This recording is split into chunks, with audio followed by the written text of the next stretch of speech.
Hi, I'm Ravi. In my previous talk, I had spoken about Khushro Noshirwan and the Mazda kids. Now, well, actually, I just wanted to do only a couple of videos on the Sasanians, but due to technical difficulties posed by YouTube, I'm not able to upload bigger videos in YouTube, and this is the reason why I made a instead of making two medium-sized videos of 20 or 30 minutes each. I'm making small videos of 10 minutes, some 4 or 5 small videos of 10 minutes each. I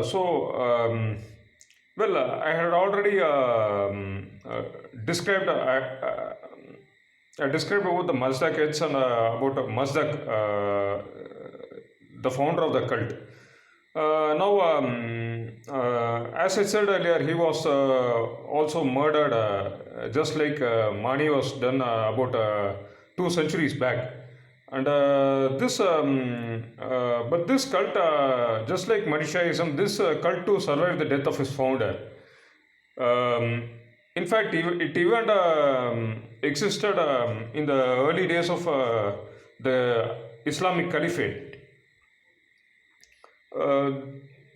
There was this popular, what to say, brigand leader or a kind of a guerrilla leader named Babak Khorramdin, who lived in the 8th century AD. He fought against the caliphs, and well, it's not very. Details of his life are very hazy.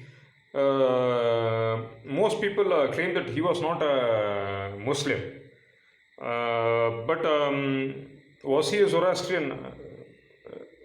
We are not sure about it.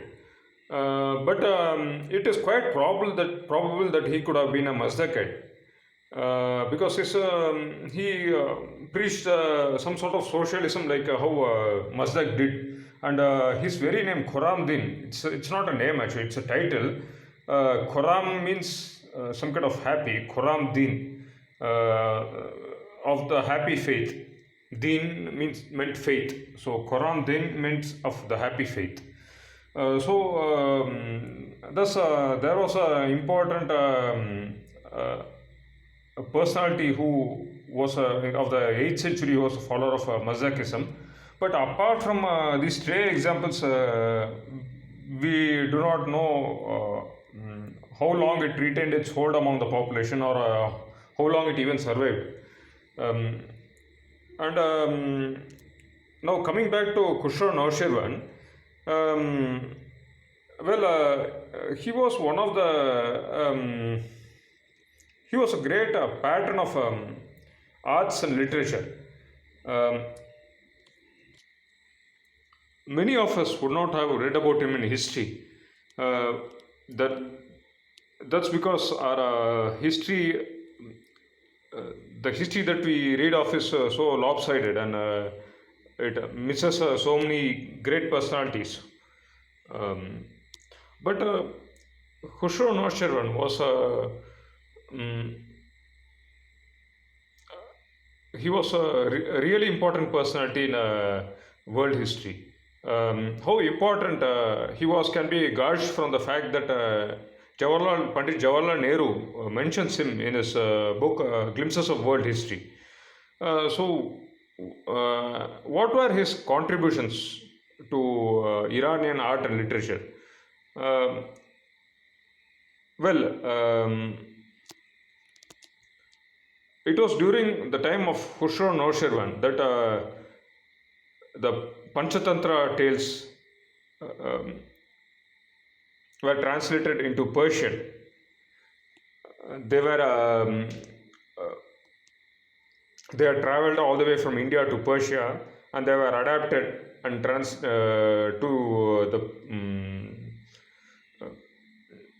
to Persian culture, and translated to Persian language. This thus Thus, one of the masterpieces Persian literature named Khalila wa Dimma took birth.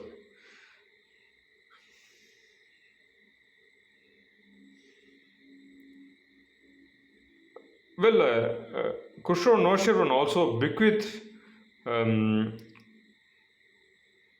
very important treasure of Middle Eastern literature to the succeeding um,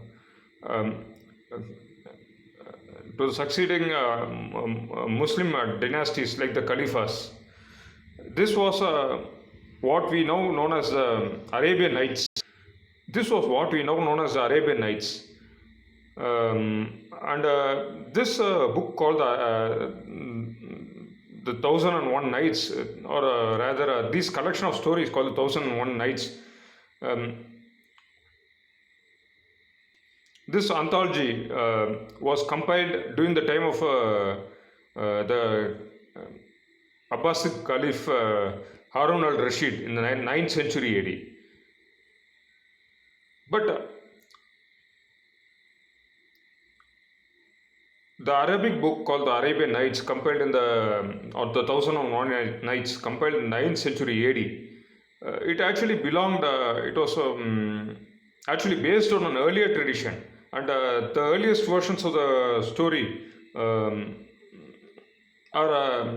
most scholars believe, date to the time of Khusro Noshirwan, who ruled during the 6th century AD. It was also during the time of Khusro Noshirwan that chess, Shatranj, it was also during the time of Khusro Noshirwan that chess Chaturanga was adopted from India, and it travelled west to Persia and became Shatranj. Khusro Noshirwan also interfered in a war of succession in Yemen. In Yemen, actually, an Abyssinian dynasty was ruling over parts of Yemen, and he interfered in the war of succession, and eventually it became a province of Persia. But apart from these minor conquests and these tussles with the Romans, Noshirwan's reign was largely a golden age for art and literature, and the sciences, of course. In fact, much of Vedic science actually moved west during this reign. There was a great deal of knowledge transfer, or so if you call it, from Vedic India to the Middle East, and through the Middle East it moved to Arabia and the West, the Roman Empire.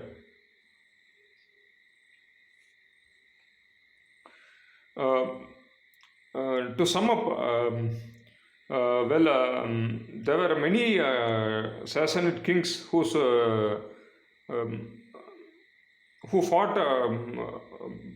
fought dreaded battles and eventually won them. There were most of them were brave, and there have been instances of Sassanid kings giving their lives on the battlefield.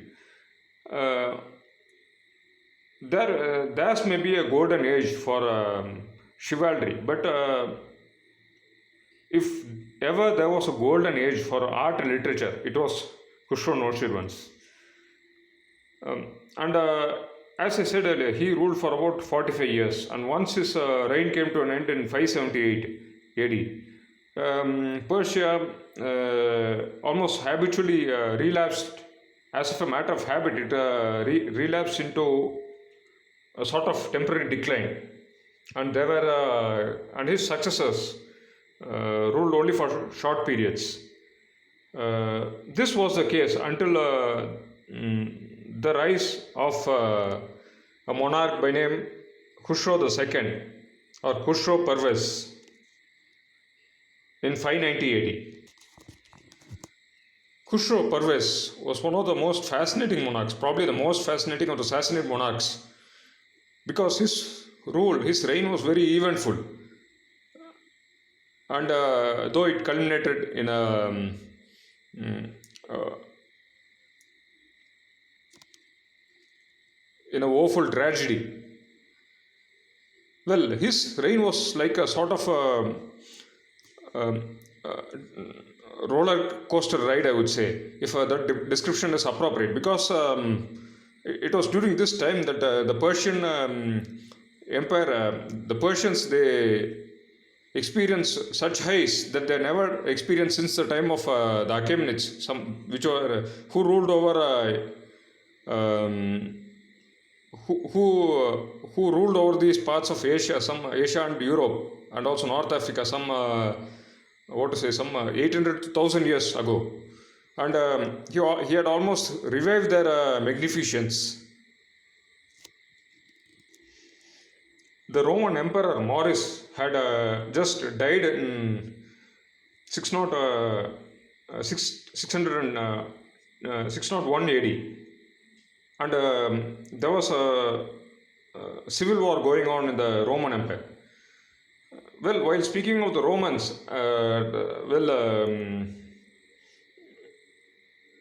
you know that the Romans had disappeared by the early 5th century AD. That is almost 100 years before Khusro Pervez came to power.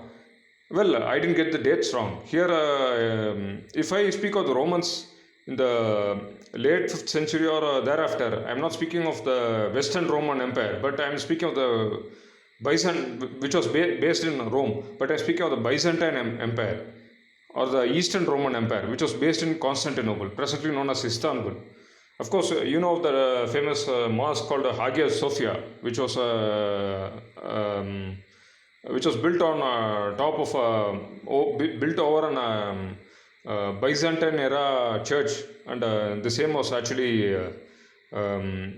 it was a museum until recently when it was reconverted back into mosque.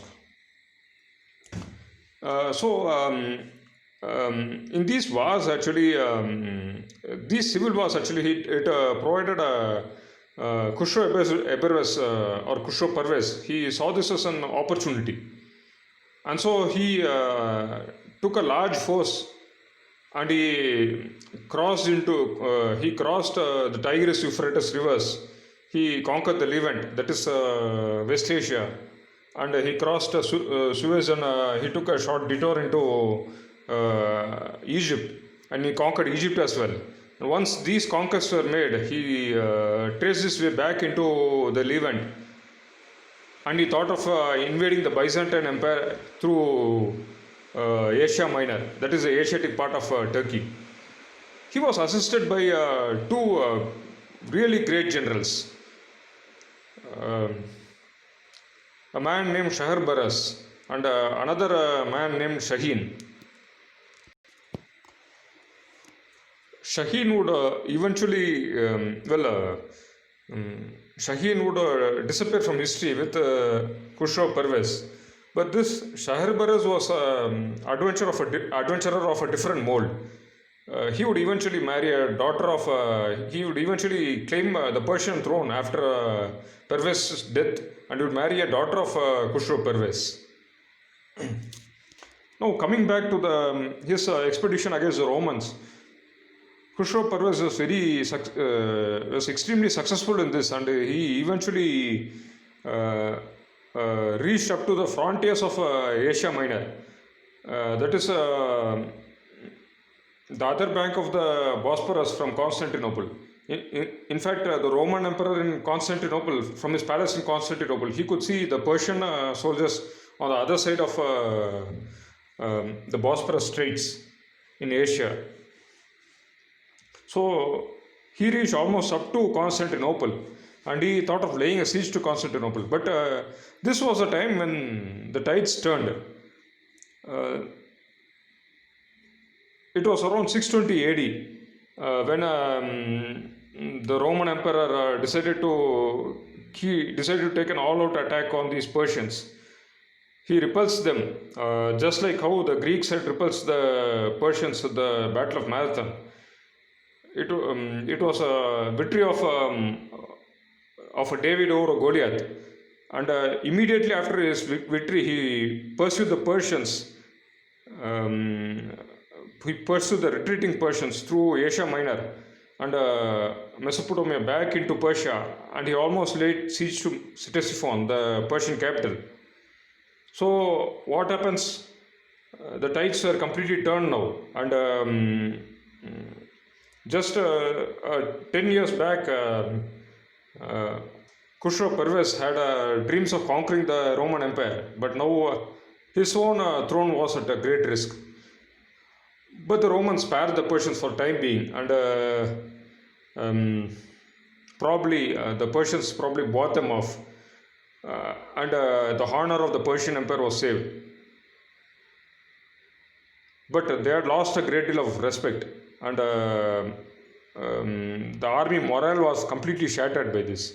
And this crushing defeat, and it was indication of how fragile the Persian bureaucracy and the Persian empire actually was, and the emperor's power was, and how if a determined foe could eventually wipe out these Persians from the earth.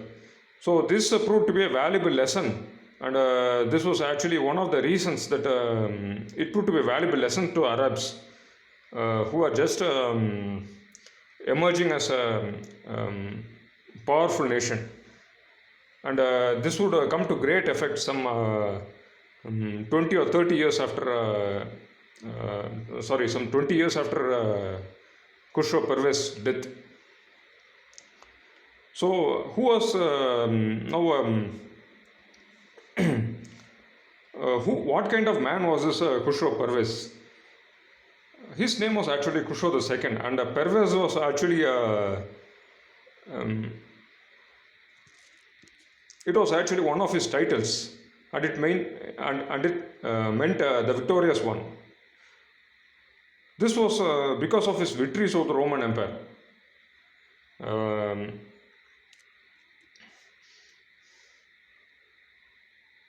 Khusro Pervez was a mixture of opposites, in fact. And despite being a military genius,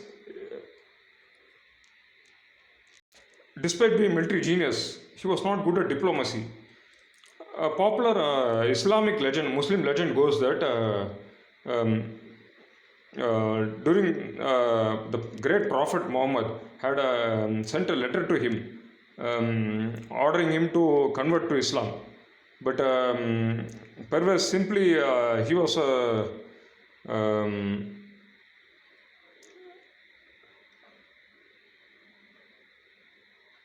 Pervez, he did not, he was, did not give a great deal, he did not give much to the strength of the Arabs, but he got so enraged by this demand that he took the letter and tore it off to pieces. But this is just a legend, and there is nothing, its credibility is greatly doubted. Khusro Pervez was also a central character in the romance known as Farhad and Shireen. Shireen was the wife of Khusro Pervez. Her original name was Irene, and she was a Christian. The story goes that she fell in love with a sculptor named Farhad, and their romance formed one of the most important epics of Persian literature, a classic of Persian literature.